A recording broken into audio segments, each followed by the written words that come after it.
માતર ખાતે નવીન હોસ્પિટલ મકાનનું લોકાર્પણ.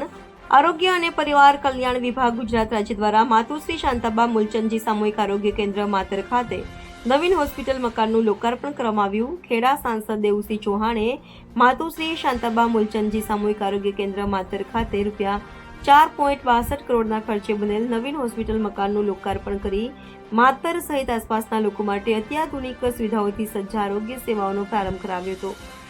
દેવુસિંહ ચૌહાણે હોસ્પિટલના dialysis centre, female health ward, CMTC, homeopathic OPD અને દર્દીઓના બેડ વગેરેની મુલાકાત લઈ વ્યવસ્થાઓનું નિરીક્ષણ કર્યું હતું. Reporter Naresh Ganwani, Gujarat prime news, Nadiad.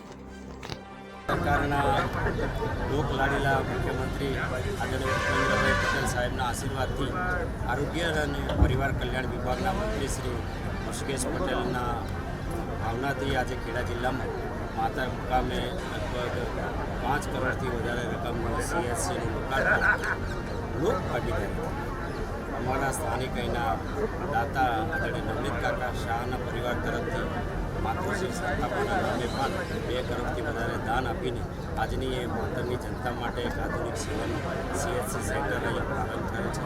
આપ જોઈ શક્યા છો કે ખૂબ સરસ બિલ્ડિંગ પણ છે. આવનારા વખતમાં અહીંયા પૂરતા ડૉક્ટર મળે અને ડૉક્ટરની સાથે જરૂરી સ્ટાફ પણ થાય અને માતરની જનતાના છેવાડાના ઘર સુધી એ સેવા પહોંચે એની સેવાઓ કરવામાં આવશે. ભારત સરકાર અને ગુજરાત સરકાર દ્વારા હવે તો બ્લોક કક્ષાએ ડાયાલિસિસ સેવાનો પણ પ્રારંભ થયો છે.